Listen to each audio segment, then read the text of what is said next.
Hello guys, ఎలా ఉన్నారు? Welcome. ఈ రోజు నుండి మన ఛానల్లో మీకు కొన్ని కొత్త విషయాలు చెప్పడానికి నేను వచ్చేసాను. సో మరి మన ఫస్ట్ టాపిక్ ఏంటో తెలుసా? ఇండియన్ స్పై సిస్టమ్ రా ఉంది కదా, అది ఎలా వర్క్ చేస్తుందో తెలుసా? హే, కామెడీ చేయకు బ్రో, మాకెలా తెలుస్తుంది అనుకుంటున్నారా? మరి నేను ఎందుకు మీకు తెలియని చెప్పడానికే కదా. So let's start. మామూలుగా వెరీ నార్మల్ పర్సన్స్కే ఈ రోజుల్లో శత్రువులు బాగానే ఉంటున్నారు. మరి మన చుట్టూ ఉండేవారిలో అసలు మనమంటే గిట్టని వారు ఎవరో తెలుసుకోవడం, అలాగే మన వెనకాలే మన గోతులు తీసేవాళ్ళు ఎవరో కనుక్కోవడం చాలా కష్టం. అలాంటిది ఒక దేశానికి శత్రువులు ఎవరైనా తెలుసుకోవడం, అలాగే మన శత్రు దేశం రహస్యాలను సేకరించడం, కొత్త శత్రువుల్ని ముందుగానే పసిగట్టి దెబ్బతీయడం అంటే అంత ఈజీ కాదు కదా. ఒక షాడోలా వాళ్ళ ఓన్ ఐడెంటిటీని బయట పెట్టకుండా చాలా సీక్రెట్గా ఎవ్వరికీ తెలియకుండా దేశానికి ఎనలేని సేవ చేస్తున్నారు కొంతమంది రియల్ హీరోస్. వాళ్ళే మన రా ఏజెంట్స్. మనం ఏదో సినిమాలో చూసినట్టు రా ఏజెంట్స్ అంటే ఇలానే ఉండాలి, ఫిట్గా ఉండాలి, సిక్స్ ప్యాక్తో ఉండాలి అని చెప్పి మీరు అనుకోకండి. ఎందుకంటే వెరీ నార్మల్గా ఉన్నా కూడా ప్రపంచాన్ని షేక్ చేసే రా ఏజెంట్స్ మన దేశంలో ఉన్నారు. ఎగ్జాంపుల్, మన Indian national security adviser Ajit Doval గారు ఉన్నారు కదా. ఆయన మంచి ఏజ్లో ఉన్నప్పుడు చాలా సాహసాలు చేశారనుకోండి, కానీ ఇప్పుడు ఆయన చేసే డీలింగ్స్ వల్ల ఇండియా అంటే చాలా దేశాలు చుచ్చు పోసుకున్నాయి లిటరల్లీ. యాక్చువల్లీ ఈ వీడియోలో నేను చెప్పబోయే సీక్రెట్స్ నమ్మడానికి కొంచెం టైం పడుతుంది. ఎందుకంటే మన దేశాన్ని రక్షించే అతి రహస్యమైన వ్యవస్థ ఇండియన్ స్పై ఏజెన్సీ రా, రీసెర్చ్ అండ్ అనాలిసిస్ వింగ్ ఎలా పనిచేస్తుందో మీకు ఎక్స్ప్లెయిన్ చేస్తాను. మరి మీరు రెడీ కదా? మన ఛానల్ ఇప్పుడే సబ్స్క్రైబ్ చేసుకోండి, నేను కూడా వీడియోలోకి వెళ్ళిపోతాను. యాక్చువల్లీ మన దేశానికి ఒకప్పుడు రా ఏజెన్సీనే లేదు. దీనికి బదులుగా ఇండియాస్ ఇంటెలిజెన్స్ సిస్టమ్ ఉండేది, అదే ఇంటెలిజెన్స్ బ్యూరో. కానీ 1962లో ఒక ఈవెంట్ జరిగింది. అదేంటంటే భారత్ చైనా వార్. ఆ టైంలో భారత్ చాలా దారుణంగా ఓడిపోయింది. దానికి మెయిన్ రీజన్ ఏంటంటే మన వాళ్ళు ఎవరికి ఆ టైంలో సీక్రెట్ ఇన్ఫర్మేషన్ని కలెక్ట్ చేయడానికి రాలేదు. డిఫరెంట్ ఫీల్డ్స్లో మన ఇంటెలిజెన్స్ సిస్టమ్ వీక్గా ఉండడం వల్లే ఆ యుద్ధం మనం ఓడిపోయాం. ఇండియాకి అప్పట్లో ఇందిరాగాంధీ గారు ప్రైమ్ మినిస్టర్. ఈ ఇంటెలిజెన్స్ గ్యాప్ వల్ల వచ్చిన కాన్సిక్వెన్సెస్ని అర్థం చేసుకుని 1968లో రా, రీసెర్చ్ అండ్ అనాలిసిస్ వింగ్ని స్టార్ట్ చేశారు. అప్పటి వరకు ఐబీ, ఇంటెలిజెన్స్ బ్యూరో మాత్రమే ఉన్నాయి, కానీ దాని మెయిన్ ఫోకస్ మాత్రం ఇంటర్నల్ అఫైర్స్ మీదే ఉండేది. కానీ రా మాత్రం ఫారిన్ ఇంటెలిజెన్స్ వ్యవస్థగా స్పెషలైజ్ చేశారు. దేశం బయట నుండి వచ్చే ముప్పులు, దేశం మీద చేసే దాడులను ముందుగానే ఆపాలని ఈ రాని స్టార్ట్ చేశారు. మనం ఏదో సినిమాలో చూసినట్టు రా వ్యవస్థ అంటే జస్ట్ స్పైస్ మాత్రమే కాదు, ఇది చాలా ప్లాన్డ్, స్ట్రాంగ్ హైరార్కీతో వర్క్ అవుతుంది. ఎందుకంటే మనం సీక్రెట్గా వర్క్ చేయడానికి చాలా క్లియర్ స్ట్రక్చర్ కావాలి కదా. రా మెయిన్ సెంటర్ న్యూఢిల్లీలో ఉంది, కానీ ఈ ఆర్గనైజేషన్లో ఎక్కువగా పనిచేసే వాళ్ళు ఎవరంటే ఫీల్డ్లో ఉండే మిస్టీరియస్ స్పైస్. రాలో సిస్టమ్ ఎలా ఉంటుందంటే అందరికన్నా ముందు చీఫ్ ఆఫ్ ది రా, హైయెస్ట్ అథారిటీ ఉంటారనమాట. ఆయనే స్ట్రాటజీస్ అన్నింటినీ ప్లాన్ చేసేది. నెక్స్ట్ డెస్క్ ఆఫీసర్స్, దగ్గరుండి ఫీల్డ్ ఇన్ఫర్మేషన్ కలెక్ట్ చేసేవాళ్ళు వీళ్ళు అనమాట. వీళ్ళ తర్వాత ఫీల్డ్ ఏజెంట్స్, మిషన్ ఎగ్జిక్యూట్ చేసేవాళ్ళు. వీరు చాలా సీక్రెట్గా ఉంటారు. అలాగే వీళ్ళే ఇండియన్ గవర్నమెంట్ కి కీలకమైన సీక్రెట్ ఇన్ఫర్మేషన్ అందజేస్తారనమాట. ఇక ఈ రా స్పైస్ ట్రైనింగ్ గురించి చెప్పాలంటే రా స్పైస్ కి జస్ట్ ఫిజికల్ స్ట్రెంత్ మాత్రమే కాకుండా వాళ్ళు మెంటల్ గా కూడా చాలా స్ట్రాంగ్ గా ఉండాలి. ఒక రా స్పై అనే వ్యక్తి ట్రైనింగ్ గురించి తెలిస్తే గూస్ బంప్స్ వస్తాయి. ఎప్పటికప్పుడు చేంజింగ్ టెక్నాలజీని అర్థం చేసుకోవాలి, టాప్ సీక్రెట్ నెట్వర్క్ ని క్రాక్ చేయాలి, ఎన్నో కోడ్స్ ని, సిగ్నల్స్ ని డీకోడ్ చేయాలి. అంతేకాదు ప్రతి రా స్పై కూడా ట్రూ సిటిజన్ లానే ఉంటారు. అంటే వీళ్ళు స్పై అనే విషయం ఎవరికి తెలియదు. జస్ట్ ఇమాజిన్, మీ దగ్గర వర్క్ చేసే వెరీ నార్మల్ వ్యక్తి కూడా ఏదో ఒక మిషన్ మీద వచ్చిన ఒక రా ఏజెంట్ అవ్వచ్చు. ఇప్పటి వరకు రా కండక్ట్ చేసిన సీక్రెట్ మిషన్స్ అన్ని అద్భుతాలే. ఈ మిషన్స్ చాలా సీక్రెట్గా ఉంటాయి. వాటికి సంబంధించిన విజయాలు, వీరగాథలు ఏవి బయటికి మనకు కనిపించవు. ఎక్కడో కొన్ని హై ప్రొఫైల్ ఆపరేషన్స్ లో మాత్రమే ఆ మిషన్స్ గురించి కొన్ని డీటెయిల్స్ బయటకు తెలుస్తాయి. రా ఫేమస్ మిషన్ వచ్చేసి బంగ్లాదేశ్ వార్ 1971లో జరిగింది కదా, అదనమాట. యాక్చువల్లీ ఇండియా పాకిస్తాన్ విడిపోయినప్పుడు ప్రజెంట్ బంగ్లాదేశ్ ఒకప్పటి పాకిస్తాన్లో ఒక పార్ట్. ఆ టైంలో బంగ్లాదేశ్ పేరు ఈస్ట్ పాకిస్తాన్. కానీ పాకిస్తాన్ చేస్తున్న డిస్క్రిమినేషన్ వల్ల ఈస్ట్ పాకిస్తాన్కి పాకిస్తాన్తో ఉండడం నచ్చలేదు. సో విడిపోదాం అనుకుంది. దానికోసం చాలా గొడవలు జరిగాయి, మధ్యలో ఎలక్షన్స్ జరిగాయి. వాటి వల్ల ఇంకా యుద్ధం పెరిగిపోయింది. కానీ ఇప్పుడు ఈ డీటెయిల్స్లోకి నేను వెళ్ళదలుచుకోలేదు, ఎందుకంటే అది చాలా పెద్ద టాపిక్. అసలు పాకిస్తాన్కి బంగ్లాదేశ్కి గొడవ ఏంటి, ఎందుకు విడిపోవాలనుకున్నాయి, దానికి ఇండియా ఎలా సపోర్ట్ చేసింది, ఇవన్నీ కూడా చాలా ఇంట్రెస్టింగ్గా ఉంటాయి. మీకు ఆ వీడియో కావాలంటే బంగ్లాదేశ్ లిబరేషన్ అని చెప్పి కామెంట్ చేయండి, నేను ఆ వీడియోని కూడా త్వరలో మీకోసం చేస్తాను. కానీ ఇప్పుడు మాత్రం ఈ వార్లో మన రా రోల్ ఏంటి అనేది మాత్రమే చెప్తాను. బంగ్లాదేశ్కి ఇండియా సపోర్ట్ చేసిన టైం వచ్చింది, కానీ మన ఇండియన్ ఆర్మీ చీఫ్ శామ్ మెనిక్షా గారు ఆ వార్కి ఒప్పుకోలేదు. ఈ డిస్కషన్ ఏప్రిల్లో వచ్చింది. ఇందిరాగాంధీ గారు ఎందుకు మీరు వార్కి ఒప్పుకోవడం లేదు, వార్ చేయాల్సిందని చెప్పి ఫోర్స్ కూడా చేశారు. కానీ శామ్ గారు యుద్ధం చేయనని చెప్పి రిజిగ్నేషన్ కూడా ఇచ్చేశారు. అప్పుడు ఇందిరాగాంధీ గారు డైరెక్ట్గా వచ్చి ఏంటండి ప్రాబ్లం, ఏంటి రీజన్ అని చెప్పి అడిగారు. అప్పుడైనా దానికి ఆన్సర్ ఏమని చెప్పారు తెలుసా? మేడం, ఇది సమ్మర్, ఇప్పుడు కనుక మనం వార్లో పార్టిసిపేట్ చేస్తే ఖచ్చితంగా మనం ఓడిపోతాం. ఎందుకంటే చైనా వైపు ఆల్మోస్ట్ మంచు మొత్తం కరిగిపోయింది. వాళ్ళకి ఎక్కువ స్ట్రెంత్ ఉంటుంది, మనకి తక్కువ స్ట్రెంత్ ఉంటుంది. సో దట్ మనం ఓడిపోయే ఛాన్స్ ఎక్కువగా ఉన్నాయి. ఇలా కాకుండా మనం కనుక డిసెంబర్ వరకు వెయిట్ చేసి వార్ చేస్తే ఖచ్చితంగా గెలుస్తామని చెప్పారు. దానికి ఇందిరాగాంధీ గారు కూడా ఒప్పుకున్నారు. ఆ మధ్యలో అంటే ఏప్రిల్ నుండి డిసెంబర్ వరకు ఉన్న టైంలో ఇండియాని రెచ్చగొట్టాలని చెప్పి పాకిస్తాన్ చాలా ట్రై చేసింది. కానీ ఇండియా మాత్రం అస్సలు రియాక్ట్ అవ్వలేదు. కాకపోతే ఇండియా మాత్రం బ్యాక్ అండ్ వర్క్ స్టార్ట్ చేసింది. నవంబర్ 23 పాకిస్తాన్ వార్ డిక్లేర్ చేసింది.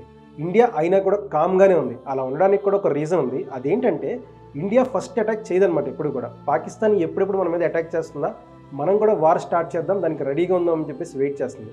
మనం వెయిట్ చేసిన టైం రానే వచ్చింది. అదే December 3. ఆ రోజు పాకిస్తాన్ ఇండియా మీద ఎయిర్ స్ట్రైక్స్ చేసింది. అది కూడా ఆగ్రాలో సర్ప్రైజ్ ఎయిర్ స్ట్రైక్ అనమాట. ఇది పాకిస్తాన్ దృష్టిలో. బట్ ఆ ఎయిర్ స్ట్రైక్స్ జరుగుతున్న విషయం మనకు ముందే తెలుసు. అది ఎలా అనుకుంటున్నారా? ఇందాక నేను చెప్పాను కదా, India back and work already start చేసేసిందని. అదేంటో తెలుసా? మన రా ఏజెంట్స్ వర్క్ అనమాట. మన రా ఏజెంట్సే అక్కడికి వెళ్ళి పాకిస్తాన్లో జరిగే ప్రతి ఇన్ఫర్మేషన్ మనకు ముందుగానే ఇచ్చారు. ఇలా ఎప్పటికప్పుడు పాకిస్తాన్ ప్లాన్స్ మనకు ముందుగానే తెలియడం వలన ఆ ఎయిర్ స్ట్రైక్స్ని ఆపగలిగాం. అలాగే ఆ నెక్స్ట్ మినిట్ మనం కూడా ఎయిర్ స్ట్రైక్స్ చేసాం, ప్రిపేర్డ్గా ఉన్నాం అనమాట. పాకిస్తాన్ కూడా మన పంజాబ్ అండ్ జమ్మూ మీద ఎయిర్ స్ట్రైక్స్ చేసింది. రాజస్థాన్ బోర్డర్లో కూడా సర్ప్రైజ్ అటాక్ ప్లాన్ చేసింది. ఇది కూడా పాకిస్తాన్ దృష్టిలో మాత్రమే సర్ప్రైజ్ అటాక్, మన ఇండియా దృష్టిలో కాదు.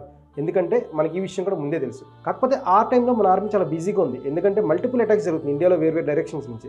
వాటన్నిటిని ప్రొటెక్ట్ చేసుకోవాలి కాబట్టి ఆర్మీ చాలా బిజీగా ఉండి రాజస్థాన్ సైడ్ కొంచెం షార్టేజ్ ఉందన్నమాట. ఆ టైంలో మేజర్ కుల్దీప్ సింగ్ అని చెప్పేసి ఒక ఆయన ఉన్నారు. ఆయన చాలా వెల్గా ప్లాన్ ఎగ్జిక్యూట్ చేశారు. అప్పటికప్పుడు ప్లాన్ చేసి కూడా ఆయన ఏం చేశారంటే, ఇండియన్ ఆర్మీ వచ్చి మనకు బ్యాకప్ ఇచ్చే వరకు పాకిస్తాన్ ఆర్మీని మనం ఎలాగైనా ఆపాలి అని చెప్పి అనుకున్నారు. పాకిస్తాన్ ఆర్మీ వాళ్ళు మిలిటరీ ట్యాంకర్స్తో మన వైపు దూసుకొచ్చేస్తున్నారు. ఆయన చాలా తెలివిగా వాళ్ళు వచ్చే ఏరియాస్ అన్నింటిలో కూడా ల్యాండ్ మైన్స్ని అక్కడక్కడ ర్యాండమ్గా పాతించేశారు. సో పాకిస్తాన్ ట్యాంకర్స్ మన దగ్గరికి వచ్చేలోపే మనం వాటన్నిటిని దాదాపుగా డిమాలిష్ చేసాం. అవన్నీ పేలిపోయి దాదాపుగా అటు సైడ్ నుంచి వచ్చే సగం మంది పాకిస్తాన్ ఆర్మీ అక్కడికక్కడే చనిపోయారు. ఈలోపు మన ఇండియన్ ఆర్మీ మనకు బ్యాకప్ వచ్చేసింది. మనం కూడా వాళ్ళని చాలా సమర్థవంతంగా ఎదుర్కొన్నాం ఆ టైంలో. ఇలా జస్ట్ రా ఇచ్చిన సజెషన్స్ వల్లే మనం చాలా మందిని సేవ్ చేయగలిగాం. అలానే INS విక్రాంత్ని అటాక్ చేయడానికి గాజీ సబ్మరైన్ పంపారు. మనం చూసాం కదా గాజీ సినిమా, అది కూడా రా ద్వారానే మనకు ముందుగానే తెలిసి వైజాగ్ దగ్గర దాన్ని మనం నాశనం చేయగలిగాం. ఆ టైంలో మనకి ఆయుధాలు కూడా చాలా షార్టేజ్ వచ్చింది. అప్పుడు మనం లెక్క ప్రకారం రష్యా నుంచి తెచ్చుకోవాలి, కానీ రష్యా నుంచి తెచ్చుకోవాలంటే మధ్యలో చైనా అడ్డు ఉంది. సో మనకి చాలా టఫ్ అయ్యేది. ఇంకో రూట్ని తీసుకొద్దాం అంటే చాలా లాంగ్ అయిపోయేది. సో దట్ అప్పుడు మనకి ఉన్న ఏకైక ఆప్షన్ ఏంటంటే ఇజ్రాయెల్. కాకపోతే ఇప్పుడు ఇజ్రాయెల్కి ఇండియాతో ఫ్రెండ్షిప్ ఉంది. ఆ టైంలో ఇజ్రాయెల్కి ఇండియాతో ఫ్రెండ్షిప్ అనేది లేదు. సో మన రా ఏజెన్సీ వాళ్ళు ఏం చేశారంటే, ఇందిరాగాంధీకి ఒక సలహా ఇచ్చారు. మేడం, మనం ఇజ్రాయెల్ కనుక ఆయుధాలు అడిగితే మనకి ఈజీగా వచ్చేస్తాయి, చాలా తొందరగా వస్తాయి, సో దట్ మనకి ఈజీ అవుతుంది, వాళ్ళని అడగండి అన్నారు. కానీ ఇందిరాగాంధీ గారు దానికి ఒప్పుకోలేదు. ఎందుకంటే మనకి వాళ్ళకి ఎలాంటి ఫ్రెండ్షిప్ లేదు కదా, నేను ఎలా అడుగుతాను, కావాలంటే మీరు అడగండి, లేదంటే లేదని చెప్పేసి హ్యాండ్స్ అప్ ఇచ్చేశారు. అప్పుడు రానే ఇనిషియేషన్ తీసుకుని ఇజ్రాయెల్ వాళ్ళ దగ్గరికి వెళ్ళి వాళ్ళని కన్విన్స్ చేసింది. వాళ్ళు కన్విన్స్ అవ్వడం అంటే అంత ఈజీ కాదు. ఎందుకంటే ఆ టైంలో ఇజ్రాయెల్ వాళ్ళు 9 అరబ్ కంట్రీస్తో ఒకటేసారి వార్ చేస్తున్నారు. సో మనకంటే ఎక్కువ ఆయుధాలు వాళ్ళకే కావాలి. అయినా కూడా మన వాళ్ళు వాళ్ళని కన్విన్స్ చేసి మీకు ఇండియాతో ఫ్రెండ్షిప్ ఇప్పిస్తాం, మీరు కనుక మాకు ఇప్పుడు ఆయుధాలని ప్రొవైడ్ చేస్తే అని చెప్పేసి వాళ్ళతో ఒక ట్రీటీని కుదుర్చుకున్నారు. అట్లా ఇజ్రాయెల్కి ఇండియాకి ఫ్రెండ్షిప్ కుదిరింది. అలాగే ఆ టైంలో మనకి ఇజ్రాయెల్ దగ్గర నుంచి చాలా ఆయుధాలు వచ్చినాయి. వాటి వల్లే మనం ఆ వార్ని గెలవగలిగాం. అలా రా చేసిన ఎంతో హెల్ప్ వల్ల మనం రకరకాల పనులు చేసి డిసెంబర్లో ఈస్ట్ పాకిస్తాన్ని బంగ్లాదేశ్గా ఫామ్ అవ్వడానికి ఇండియా చాలా హెల్ప్ చేసింది. కానీ ఇండియాకి రా ఎంతో హెల్ప్ చేయడం వల్ల ఇదంతా జరిగిందనమాట. అలాగే ఆపరేషన్ కౌతా, ఇది కూడా చాలా ఇంట్రెస్టింగ్గా ఉంటుంది. పాకిస్తాన్ న్యూక్లియర్ వెపన్స్ని తయారు చేస్తుందని చెప్పేసి మనకు ఒక డౌట్ వచ్చింది. కానీ అది నిజమా కాదనేది ఇంకా మనకు తెలియదు. సో మన రా ఏజెంట్స్ పాకిస్తాన్ వెళ్ళిపోయారు. అక్కడ రావల్పిండి దగ్గర ఒక సెటప్ చేసుకున్నారనమాట.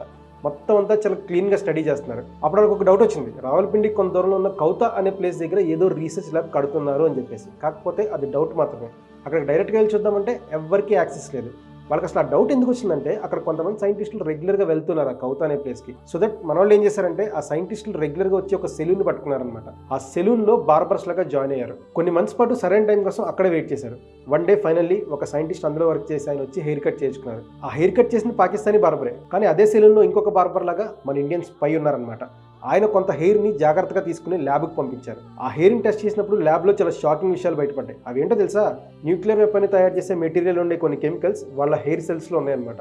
సో మన వాళ్ళు ఇంకా కన్ఫర్మ్ చేసుకున్నారు, పాకిస్తాన్ ఖచ్చితంగా న్యూక్లియర్ వెపన్ తయారు చేస్తుంది అని చెప్పేసి. సో మనం కూడా చాలా వెల్ ప్రిపేర్డ్గా ఉన్నాం ఆ మూమెంట్ నుంచి. నిజంగా ఆ రోజు రాగనక అలా మనకి హెల్ప్ చేసి ఉండకపోతే ఈరోజు పాకిస్తాన్ మనని చాలా వరకు డ్యామేజ్ చేసేది. రా ఫీల్డ్ ఏజెంట్స్ అంటే కేవలం ఆర్మీ లాంటి స్ట్రాంగ్ డిఫెన్స్ సిస్టమ్స్ మాత్రమే కాకుండా ఎవరు ఊహించని కోవర్ట్ ఆపరేషన్స్లో కూడా పార్టిసిపేట్ చేయాలి, అందులో ఎంతో సమర్థవంతంగా పని చేయాలి. ఈ స్పైస్ ఫారెన్ నేషన్స్లో కూడా ఎంటర్ అవ్వడం, ఫేక్ ఐడెంటిటీస్ యూజ్ చేయడం, ఇలాంటివన్నీ కూడా చాలా బాగా ప్లాన్ చేస్తారు. అయితే ఈ సీక్రెట్ సంస్థకి సవాళ్లు కూడా చాలా ఎక్కువగానే ఉన్నాయి. ప్రపంచంలో అనేక కంట్రీస్కి అనేక సీక్రెట్ సంస్థలు ఉంటాయి అన్నమాట. వాటన్నిటితో కూడా రా పక్కాగా పోటీ పడాల్సి ఉంటుంది. ముఖ్యంగా ఇప్పుడు మోడర్న్ ఎరాలో సైబర్ వార్ఫేర్ అనేది చాలా పెద్ద challenge. Technology, artificial intelligence, drones లాంటివి ఎప్పటికప్పుడు చాలా బాగా అప్డేట్ అవుతున్నాయి. వాటి మీద మనం డిపెండ్ అవ్వాల్సి వచ్చిందనమాట. రా కూడా దానికి తగ్గట్టుగా అప్డేట్ అవుతూ ఉండాలి. రా ఏజెంట్స్ ఇప్పుడు కేవలం ఫిజికల్ థ్రెట్స్ మాత్రమే కాదు, సైబర్ అటాక్స్, హ్యాకింగ్ అటెంప్ట్స్ వంటి థ్రెట్స్ని కూడా ఎదుర్కొంటున్నారనమాట. అసలు మీరు చూసిన స్పై మూవీస్ అన్నీ కూడా కేవలం ఎంటర్టైన్మెంట్ ఇచ్చేలా అందిస్తాయి. కానీ ఎన్నో సీక్రెట్ మిషన్స్లో రియల్ లైఫ్లో రా చేసిన హిడెన్ వండర్స్ చూస్తే మనం ఊహించలేని కథలు చాలా ఉంటాయి. ఎంతోమంది రా ఏజెంట్లు వారి జీవితాన్ని శత్రువుల మధ్యలోనే గడుపుతూ ఉంటారు. ఎప్పుడు ఏమవుతుందో తెలియదు. ప్రతి మూమెంట్ చావుకి బ్రతుకి మధ్యలో కొట్టుమిట్టాడుతూ ఉంటారు. ఇప్పుడు రాకున్న ప్రియారిటీ మరింత పెరిగిపోయింది. ఇంటర్నేషనల్ రిలేషన్స్, సైబర్ సెక్యూరిటీ లాంటి ప్రతి విషయంలో కూడా రా చాలా కీ రోల్ని ప్లే చేస్తుంది. ఇప్పుడు రా మీద ఉన్న రెస్పాన్సిబిలిటీ ఒక భరోసాలా మారిపోయింది. రా ఉన్నంత వరకు నా దేశాన్ని ఎవరైనా టచ్ చేసేది అనే లెవెల్లో జనాలు ఉన్నారంటే రా ఎంత బాగా పనిచేస్తుందో మీరే అర్థం చేసుకోండి. కానీ ఇది కేవలం రా వల్ల మాత్రమే కాదు, సరైన మైండ్ సెట్ ఉన్న పొలిటికల్ లీడర్ సపోర్ట్ కూడా అంతే అవసరం ఉంటుంది. ఎందుకంటే మన దేశంలో రా అండ్ డిఫెన్స్ సిస్టమ్స్కు చాలా వరకు ఫ్రీడమ్ ఇచ్చే లీడర్స్ ఉంటేనే వాళ్ళు చాలా బాగా మన దేశాన్ని సెక్యూర్ చేయగలుగుతారు. అదే లీడర్స్ కనుక రిస్ట్రిక్ట్ చేశారనుకోండి, వాళ్ళు ఏం చేయలేరు పాపం, చేయాలనుకున్నా కూడా. సో ఫ్రెండ్స్, మరి ఈ వీడియో చూసి మీరు రా గురించి, వాళ్ళు చేసిన అద్భుతమైన పనుల గురించి ఎంతో కొంత తెలుసుకున్నారని చెప్పి నేను అనుకుంటున్నాను. రా వాళ్ళు చేసే మిషన్స్ ప్రపంచానికి తెలియపోయినా ఈ రియల్ హీరోస్ వలన మన దేశం చాలాసార్లు కాపాడబడింది. ఇంకా రా గురించి, వాటి స్ట్రాటజీల గురించి మరిన్ని ఇంట్రెస్టింగ్ వీడియోస్ కోసం ఇప్పుడే మన ఛానల్ని సబ్స్క్రైబ్ చేసుకోండి. అలాగే మీకు ఏ టాపిక్స్ గురించి తెలుసుకోవాలని ఉందో కామెంట్స్లో మెన్షన్ చేయండి. నేను ఖచ్చితంగా దాని గురించి మీకు చెప్తాను. అది హిస్టరీ అయినా, సైన్స్ అయినా, మైథాలజీ అయినా, ఇంటర్నేషనల్ రిలేషన్స్ అయినా, ఏదైనా సరే మొహమాట పడకండి. మీరు వినాలి అని అనుకుంటే చాలు, ఎంత రీసెర్చ్ అయినా సరే చేసి దాని గురించి మీకు నేను చెప్తాను. ఈ వీడియోలో నా ఎక్స్ప్లెనేషన్ మీకు నచ్చితే ఖచ్చితంగా ఈ వీడియోని లైక్ చేయండి. అలాగే మీ ఫ్రెండ్స్ అండ్ ఫ్యామిలీకి ఈ వీడియోని షేర్ చేయండి. మళ్ళీ ఇంకో ఇంట్రెస్టింగ్ వీడియోతో మీ ముందుకు వస్తాను త్వరలో. అప్పటి వరకు స్టే ట్యూన్డ్.